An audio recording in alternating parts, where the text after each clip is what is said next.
Welcome to our Hong Kong Brief program. I'm your host, Jenny. Today, we dive into some significant developments affecting not just Hong Kong, but the global economy as well.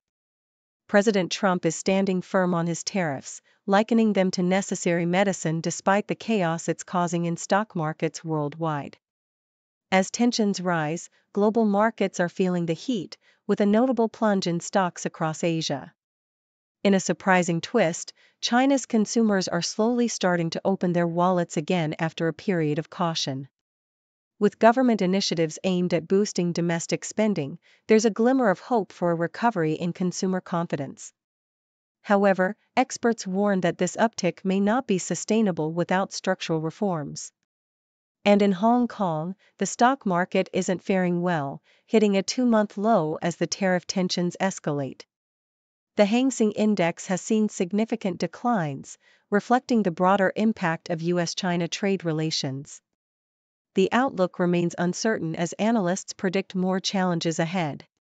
Please stay tuned for the detailed content. Al Jazeera reports that President Donald Trump remains steadfast in his support for tariffs, dismissing the significant drop in global stock markets as a necessary medicine for fixing trade imbalances. Trump insists that the United States has been treated unfairly by other nations and emphasizes the need for reciprocal tariffs to address the trade deficit. As he spoke to reporters, global stock indices were plummeting, with major markets in Asia seeing declines of nearly 10%. Trump's tariffs, which began at 10% and are set to increase significantly, have raised fears of a global trade war, prompting retaliatory measures from countries like China and the European Union. Analysts are now predicting a heightened risk of recession in the U.S., despite the administration's assurances that the economy will remain stable. In a contrasting narrative, the South China Morning Post highlights a cautious resurgence in consumer spending in China as the government implements policies aimed at stimulating domestic consumption amidst the ongoing trade war with the U.S. Linda Wong, a corporate manager in Shanghai, shares her personal experience of tightening her budget last year due to economic uncertainty, only to find her financial situation improving recently. With a modest bonus and a recovering stock portfolio, she is beginning to spend again, reflecting a broader trend where consumers are slowly regaining confidence. However, the recovery remains fragile, as many consumers still hesitate to make significant purchases, fearing the long-term impacts of the trade conflict and economic instability. The South China Morning Post also reports a dramatic decline in Hong Kong's stock market, which fell to a 2-month low due to escalating tensions between the U.S. and China over tariffs. The Hang Seng Index and tech-focused indices experienced steep drops, mirroring the turmoil in global markets. This downturn follows China's announcement of retaliatory tariffs against U.S. imports, further exacerbating investor fears.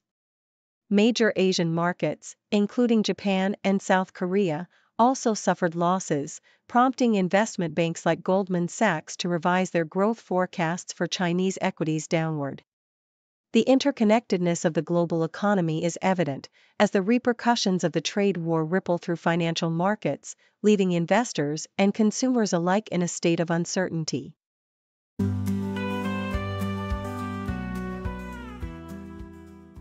South China Morning Post reports that Morgan Stanley predicts a quicker recovery for Hong Kong's office space compared to the struggling retail sector. Praveen Chaudhary, head of real estate research, believes that office rentals will rebound faster due to a boost in market sentiment, especially as trading activity on the Hong Kong Stock Exchange increases. In contrast, retail rents have seen a significant drop since 2019, with a bleak forecast for recovery due to structural challenges and changing consumer habits. While new office space is set to emerge, the retail sector is expected to face ongoing difficulties as local residents increasingly prefer shopping in mainland China, where prices are generally lower. South China Morning Post highlights a personal reflection on the new Kai Tak Sports Park, home to the Hong Kong Sevens. The author reminisces about their long-standing attendance at the event, marveling at the stadium's impressive design and atmosphere. However, despite the venue's aesthetic appeal, operational issues such as inadequate food and drink supply and slow service marred the experience. The author emphasizes the importance of addressing these management shortcomings before future events, suggesting that Hong Kong could host a variety of sporting fixtures beyond rugby, including football and American football, to capitalize on the stadium's potential. The Sydney Morning Herald reveals that Star Entertainment has reached a tentative agreement with Bally's, a U.S. casino operator, to secure its financial future amid ongoing struggles. The deal involves Bally's investing $250 million to help Star meet its obligations, alongside an additional $50 million from Star's majority shareholder. This arrangement comes as Star offloads its stake in a Brisbane casino resort, indicating a strategic shift to stabilize its operations. The collaboration with Bally's could provide a much-needed lifeline for Star, enabling it to navigate its financial challenges while enhancing its market position.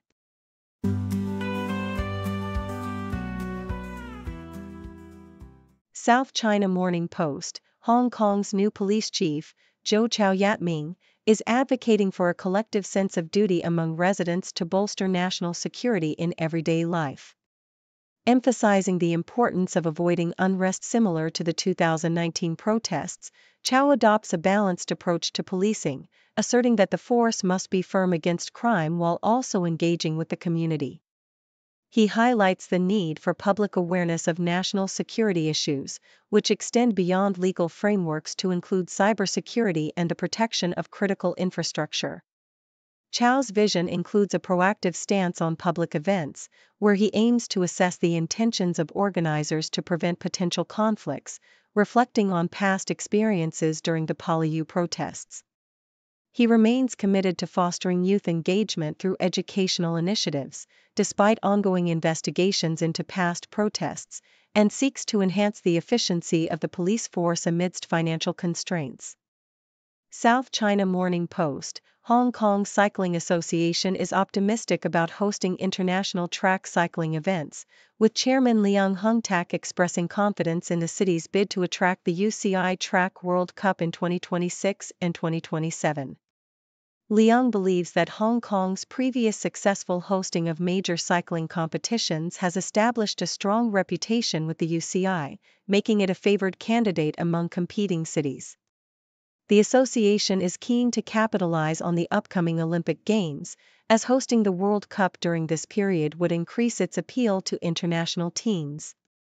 The city's velodrome, praised for its excellent facilities and convenient infrastructure, has been a significant draw for teams and officials alike.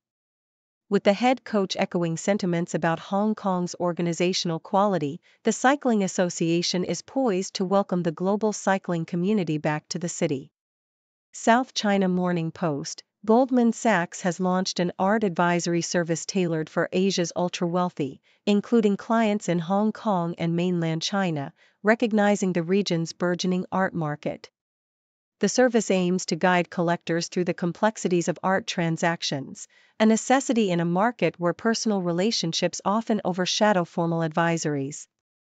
With China ranking second in fine art auction revenue, the bank sees a significant opportunity to educate new collectors on best practices and the importance of independent advice. The advisory encompasses various aspects of art ownership, including acquisition strategies, documentation, and legacy planning, while discouraging the notion of viewing art solely as an investment. Goldman Sachs emphasizes the intrinsic cultural value of art, urging clients to appreciate its emotional and societal significance beyond financial returns.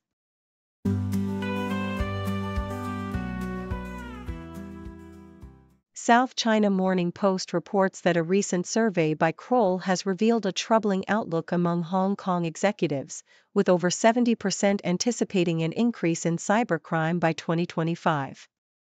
The survey, which included more than 600 respondents from various regulated sectors, highlighted a sense of pessimism regarding financial crime compliance, with only 18% of executives rating their organization's compliance programs as very effective.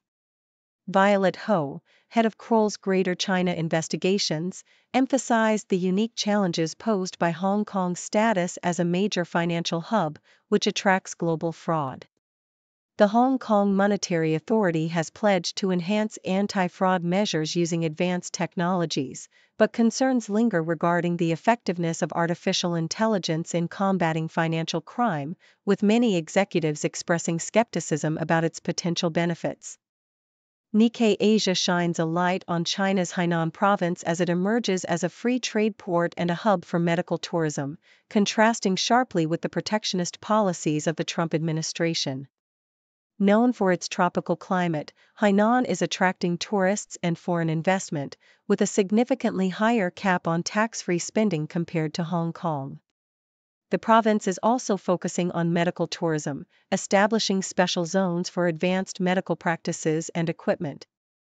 Facilities like the Boa Yiling Life Care Center cater not only to affluent Chinese but also to international visitors seeking healthcare. Despite its promising developments, Hainan faces challenges, including a heavy reliance on tourism and a relatively weak industrial base, which could hinder its long-term growth as a free trade hub. South China Morning Post further reports that Goldman Sachs has lowered its growth forecast for Chinese stocks in light of new tariffs imposed by the Trump administration. The investment bank revised its estimates for the MSCI China Index and the CSI 300 Index, reflecting increased uncertainty amid escalating trade tensions. The report noted that while a significant fiscal package from Beijing could mitigate some negative impacts, the outlook remains cautious, with expectations of a potential slowdown in the Chinese stock market. Analysts predict a decline in the Hang Seng Index as a result of these tariffs, although they remain optimistic about the resilience of Hong Kong and mainland markets compared to the U.S. As the situation develops, the Chinese government is expected to implement measures to bolster domestic trade and consumption in response to the tariffs.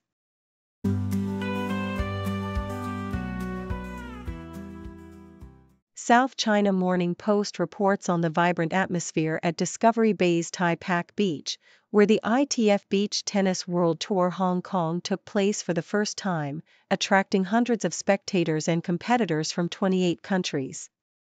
The event was spearheaded by Arnaud Braque de la Perrière, a local player from Reunion Island, who envisions Hong Kong hosting its own Grand Slam event by 2026.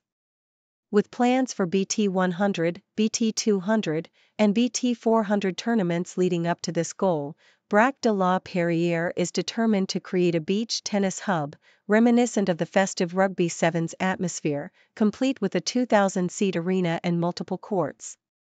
The successful weekend, which required 3 years of planning, showcased the potential of beach tennis in Hong Kong, as competitors and fans alike celebrated the sport in a lively setting. In another piece by South China Morning Post, the breathtaking landscapes of Donxiashan National Geopark in Guangdong are highlighted, drawing hikers from across the Greater Bay Area.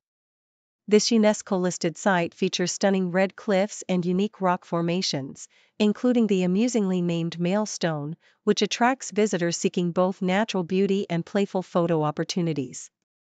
The hike to Jiaduan Pavilion, while challenging, rewards adventurers with panoramic views of the surrounding valleys and streams.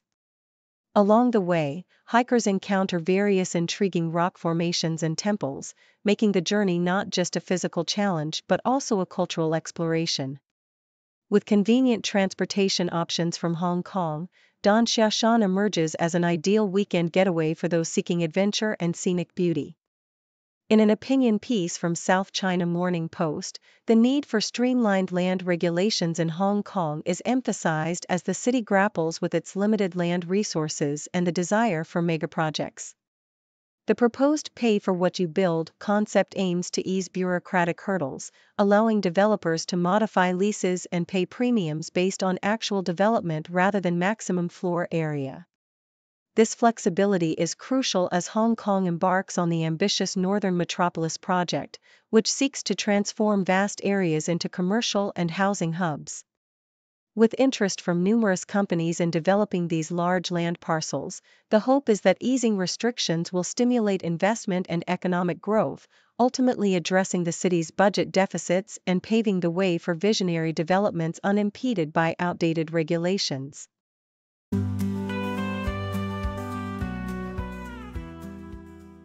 Thank you for tuning in. The content above showcases the latest briefing reports and analytical synopses, thoughtfully curated by the 6Do team. These insights stem from a wide array of reputable media outlets, think tanks, government sources, and specialized experts worldwide. We encourage you to explore these sources for a comprehensive perspective. Keep in mind that while the content may not always align with the official standpoint of 6Do Brief, it's not meant to be taken as absolute directives for decision-making. Comprising seasoned media professionals, learned scholars, and accomplished scientists, the 6Do team embodies a trailblazing, fully independent media entity. To customize 6Do Brief to meet your professional needs, you have the option to subscribe to a diverse array of briefings on our website, 6dobrief.com. Regardless of your location, you can conveniently receive 6Do Brief via email.